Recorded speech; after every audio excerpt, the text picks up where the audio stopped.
አብይ አህመድ በነገው ዕለት ወደ ባህር ዳር እንደሚያቀና ከብልጽግናው ያፈተለከው የመረጃ ምንጭ ይፋ አድርጓል። አንድ ወር ባልሞላ ጊዜ ውስጥ ለሁለተኛ ጊዜ በሚደረገው በዚሁ ጉዞ የታቀዱ የጥፋት ተልእኮችም ታውቀዋል ተብሏል። የአፋብን ህዝብ ግንኙነት መምሪያ ኃላፊ አስረስ ማረ ዳምጤ በበኩሉ አብይ አህመድ ስለሞተ የሚቀረው የቀብር ስነ ስርዓቱ ብቻ ነው ሲል አዲስ ለተመረቁ የፋኖ አባላት ተናግረዋል። ጠቅላይ ሚኒስትሩ ባለማቋረጥ የአማራ ህዝብን በከባድ የጦር መሳሪያ ቢደበድብም ፋኖ ባለማቋረጥ በሚያደርገው ትግል ግብዓተ መሬቱ ይፈጸማል ብሏል። ሙሉ መረጃው በሰዓቱ ይቀርባል። አሜሪካ የኦህዴድ አገዛዝን ለመገልበጥ በተሸረበው ሴራ ላይ እጄ የለበትም ስትል በይፋ ማስታወቋ ተሰማ።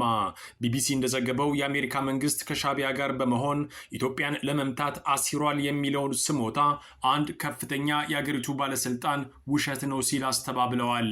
ከፍተኛ ባለስልጣኑ እንዳሉት በኦህዴድ አገዛዝ ላይ በተዘረጋው ሴራ ላይ የአሜሪካ እጅ የለበትም። የአካባቢው ፖለቲካዊ ተንታኞች ግን በአደባባይ የሚገለጸውና በጀርባ የሚሰራው ለየቅል ሊሆን ይችላል በማለት ጠርጥር ብለዋል። ትሰሙታላችሁ።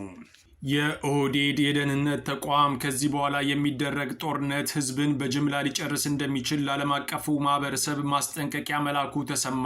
ማስጠንቀቂያው በሰነድ የቀረበ ሲሆን እልቂት ከመጣ እኔ የለሁበትም የሚል ራስን ነፃ የማድረግ ዓላማ እንዳለውም ተደርሶበታል። የንተላለቃለን ዘመቻውን ተጨማሪ የኦህዴድ ሰዎችም በመቀላቀል ላይ ናቸው ተብሏል። በሌላ በኩል በአማራ ክልል ለትግራይ ጦርነት ወጣቱን የማፈስ ዘመቻው የቀጠለ ሲሆን አንድ ሰው ላቀረበ አካል 12500 ብር ሽልማት ተዘጋጅቷል። የብልጽግና የሚሊሻ መዋቅር መፈራረሱን እንደቀጠለ ነው። ከደብረ ወርቅ ከተማ የተነሱ 11 ሚሊሻዎች ከነሙሉ ትጥቃቸው ቴዎድሮስ እዝን ሲቀላቀሉ ሌሎች 10 ሚሊሻዎች ደግሞ ሚኒሊክ እዝን ከነሙሉ ትጥቃቸው ተቀላቅለዋል ተብለዋል። ሚሊሻዎቹ አስተላልፈዋል በተባለው መልእክት የአብይ አህመድ አገዛዝ የሚናድበት ጊዜ ከመቼውም ጊዜ በላይ ተቃርቧል። በሌላ በኩል የአገዛዙ መከላከያ ሰራዊት በመካነ ሰላም ከተማ ማንኛውም ሰው ጅራፍ እንዳያስጮህ ጥብቅ መመሪያ አስተላልፏል። አሁን በቀጥታ ወደ ዝርዝሩ አልፈናል።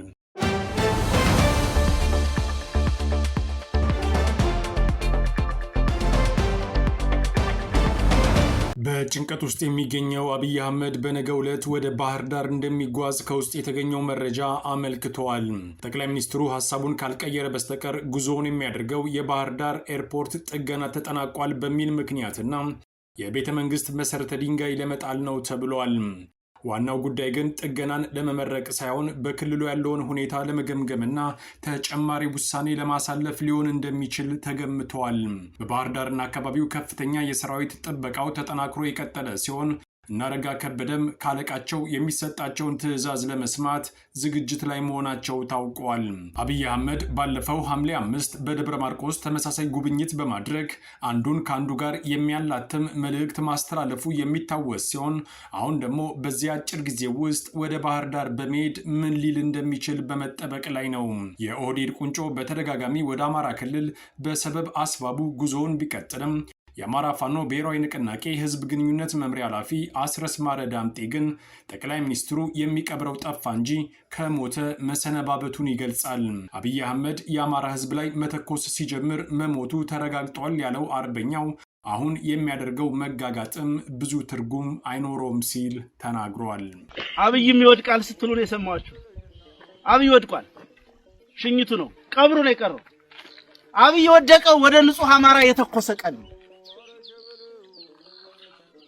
አብይ አህመድ የወደቀው አጨብጭበን ረጃጅም ሰንደቅ ዓላማዎች ዘርግተን በለውጥ ተስፋ ውስጥ ነን በደስታ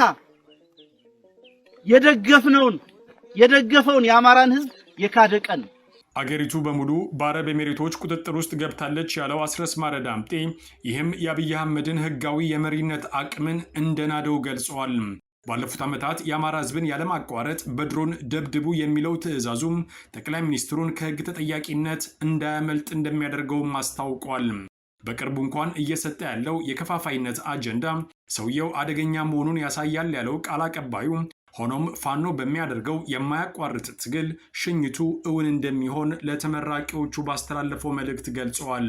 ተመራቂዎችም ዛሬ የታጠቁት የጦር መሳሪያ የራሱ የአብይ አህመድ እንደሆነ በመግለጽ ለዚህ ድል በመብቃታቸውም የእንኳን ደስ አላችሁ መልእክት አስተላልፈዋል።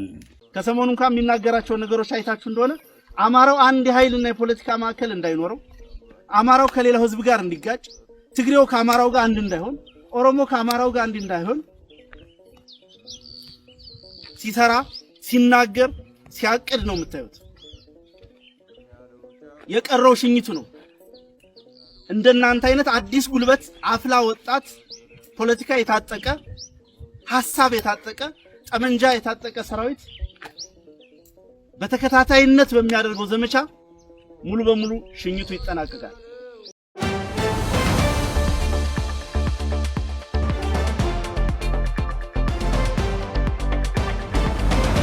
የአብይ አህመድ አገዛዝን የሚከዱ የሚሊሻ አባላት ቁጥር አሁንም መጨመሩን ቀጥሏል። 10 የሚሊሻ አባላት ሙሉ ትጥቃቸውን በመያዝ አፋብን ወሎ ቤት አማራ ምኒልክ እዝ 15ኛ ኮር 33ኛ ክፍለ ጦርን ተቀላቅለዋል። በሌላ በኩል 11 የሚሊሻ አባላት ደግሞ በተመሳሳይ መልኩ ከደብረ ወርቅ ከተማ በመነሳት ፋኖን መቀላቀላቸውን ከቦታው የወጣው መረጃ አረጋግጠዋል። ወሎ ቤት አማራ ላይ የሚሊሻ አባሎቹ ከነ ሙሉ ትጥቃቸው ምኒልክ እዝ 15ኛ ኮር 33ኛ ክፍለ ጦርን የተቀላቀሉ ሲሆን እስካሁን ድረስ በተሳሳተ ዓላማ በመሰለፋቸው የተሰማቸውን ጸጸት ገልጸዋል ተብለዋል። ሌሎችም የሚሊሻ አባላት ከገዛ ልጆቻቸው ጋር መገዳደሉን አቁመው የተገኘውን ጥሩ ዕድል እንዲጠቀሙበት ጥሪ አቅርበዋል።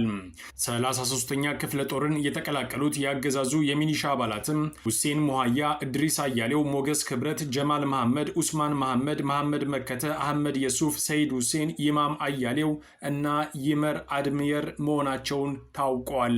አባሎቹ ፋኖን ሲቀላቀሉ 33ኛ ክፍለ ጦር አመራሮች በደማቅ ሁኔታ አቀባበል እንዳደረጉላቸውም የሚኒሊክ እዝ ለጣቢያችን በላከው መረጃ አስታውቀዋል። በሌላ በኩል ደብረ ወርቅ ላይ የሚገኘው የአገዛዙ የሚሊሻ መዋቅር መፈራረሱን የቀጠለ ሲሆን ከከተማዋ ጉዞ በማድረግ 11 የሚሊሻ አባላት ፋኖን ከነሙሉ ትጥቃቸው ተቀላቅለዋል ተብሏል። የሚሊሻ አባላቱ ወደ ፋኖ የተቀላቀሉበትን ምክንያት ሲጠየቁም በጋራ በመሆን የአብይ አህመድን አገዛዝ የመናድ ፍላጎት ስላላቸው መሆኑን ተናግረዋል። ይህ በእንዲህ እንዳለ ከመካነ ሰላም ከተማ አገዛዙ ያወጣው መመሪያ ደግሞ ብዙዎችን ፈገግ እንዳሰኘ ተሰምተዋል። የብልጽግናው መከላከያ ሰራዊት አወጣ በተባለው መመሪያ መሰረት የቡሄ በዓልን ምክንያት በማድረግ የጅራፍ ድምፅ ማስጮ ተከልክሏል። በፍርሃት ቆፈን የተከበበው የአብይ አህመድ መከላከያ ሰራዊት የቡሄ በዓል መዳረሱን ተከትሎ በመካነ ሰላም የጅራፍ ድምፅ እንዳይጮህ ትላንት ሐምሌ 28 2018 ዓ.ም መመሪያ ማውረዱን ከከተማዋ ነዋሪዎች ለማረጋገጥ ተችሏል። የአገዛዙ መከላከያ ሰራዊት ትላንት አመሻሹን በከተማዋ በአምቡላንስ እየዞረ መመሪያው እንዲተገበር በድምፅ ማጉያ ለፍፎ ሄዷል ተብሏል።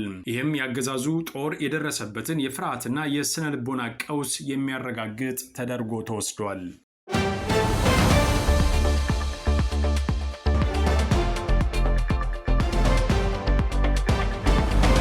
የሰሜኑ የአገሪቱ ክፍል በማንኛውም ሰዓት ወደ ሙሉ ጦርነት ይገባል ተብሎ በሚታሰብበት በዚህ ሰዓት ህዝቡን በጅምላ ለመጨረስ የሚያስችሉ እቅዶች እንዳሉ ከወዲሁ የሚወጡ መረጃዎች በመግለጽ ላይ ናቸው።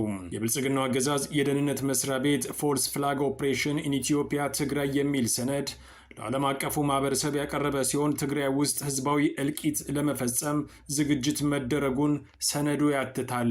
ሆኖም ተጠያቂነቱ የብልጽግና እንዳልሆነ በመግለጽ በህዝብ ላይ አስከፊ ጥፋት ከተፈጸመ ኃላፊነቱን የሚወስዱት የብልጽግና ጠላቶች እንደሆኑ የደህንነት መስሪያ ቤቱ ለዓለም አቀፉ ማህበረሰብ አስጠንቅቋል ተብሏል።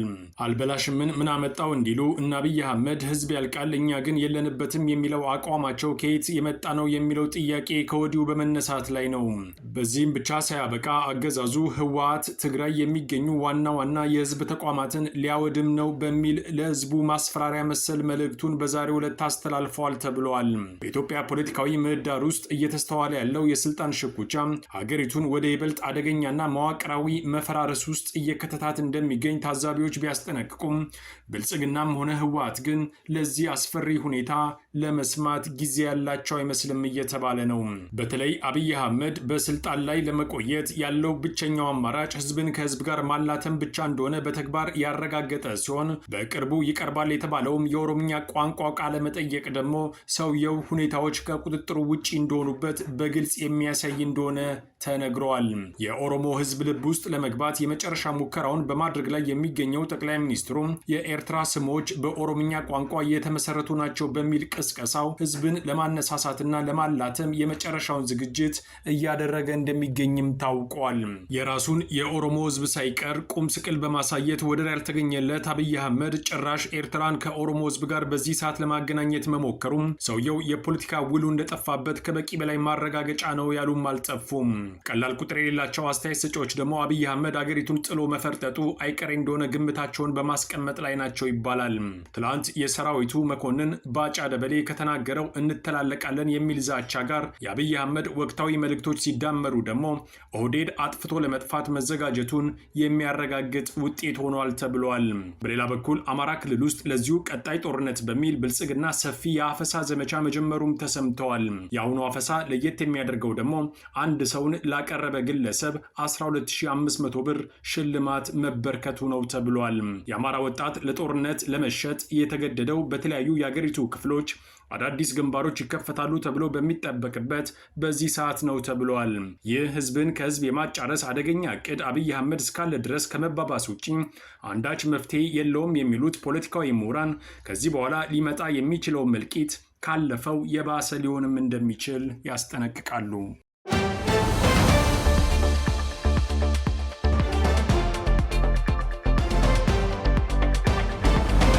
አሜሪካ ኢትዮጵያን በተመለከተ ከኤርትራ ጋር ድርድር እያደረገች ወይንም ሚስጥራዊ ስምምነት ለመድረስ እየሞከረች ነው መባሉን የፕሬዝደንት ትራምፕ ከፍተኛ አማካሪ ማሳድ ቡሎስ አስተባብለውታል።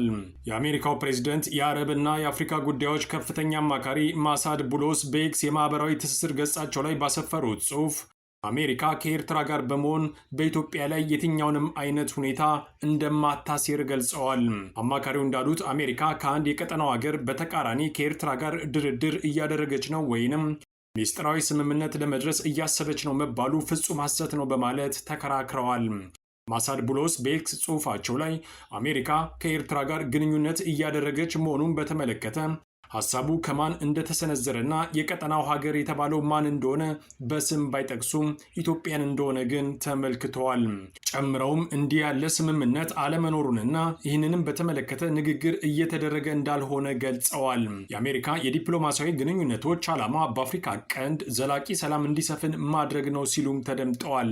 ጨምረውም ስምምነቶችን ወይም ሌሎች ክስተቶችን በተመለከተ የሚቀርቡ ሐሰተኛና አሳሳች መግለጫዎች፣ ስምን የሚያጠፉ ግምቶችና መሰረት የሌላቸው ክሶች በቅን ልቦና የሚደረጉ የዲፕሎማሲ ግንኙነቶችን በማዛባት ዘላቂ ሰላምን የማስፈን ተስፋን አደጋ ላይ ይጥላሉ ሲሉ ወቅሰዋል።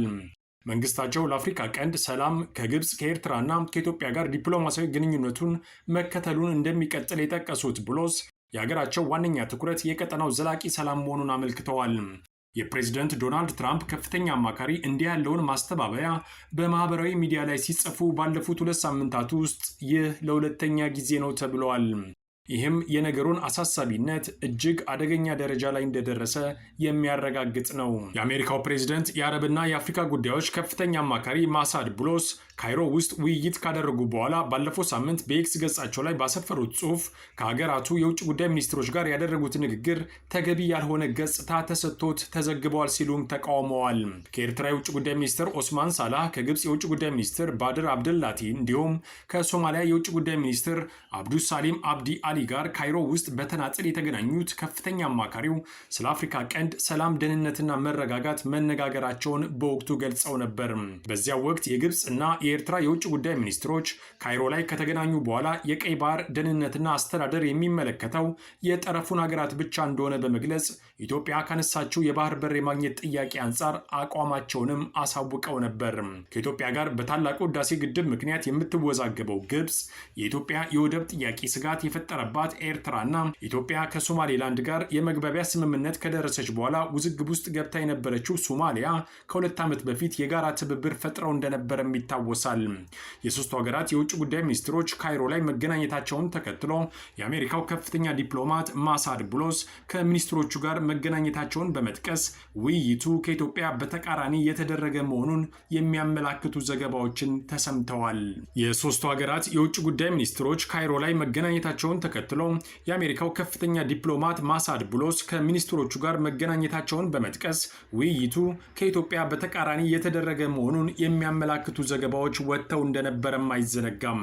ነገር ግን የፕሬዝደንት ትራምፕ ከፍተኛ አማካሪ በኤክስ ገጻቸው ላይ በሰጡት ይፋዊ ምላሽ ዘገባዎቹን ሐሰተኛና አሳሳች በማለት የአሜሪካን ዲፕሎማሲ ተገቢ ባልሆነ ሁኔታ አቅርበዋል ብለዋል። የቀንዱ ፖለቲካዊ ውጥረት በቀጠለበት በዚህ ሰዓት አሜሪካ ሴራ ውስጥ የለውበትም የሚል መግለጫ በአደባባይ ብትሰጥም የአፍሪካ ቀንድ ፖለቲካዊ ታዛቢዎች ግን አሜሪካንን ማመን የፈለጉ አይመስልም ይባላል። በተለይ የትራምፕ አስተዳደር ከኤርትራ መንግስት ጋር ያለውን ግንኙነት እያጠናከረ የሚገኝ ሲሆን በቅርቡ ደግሞ ማዕቀብ ለማንሳት ብሎም ቀይ ባህር ላይ ለመስፈር እቅድ እንዳለውም ይነገራል። የዚህ ድምር ውጤትም በኦህዴድ አገዛዝ ላይ አንዳች ነገር ተደግሶለታል የሚለውን ስጋት ከጊዜ ወደ ጊዜ እንዲጨምር አድርጎታል።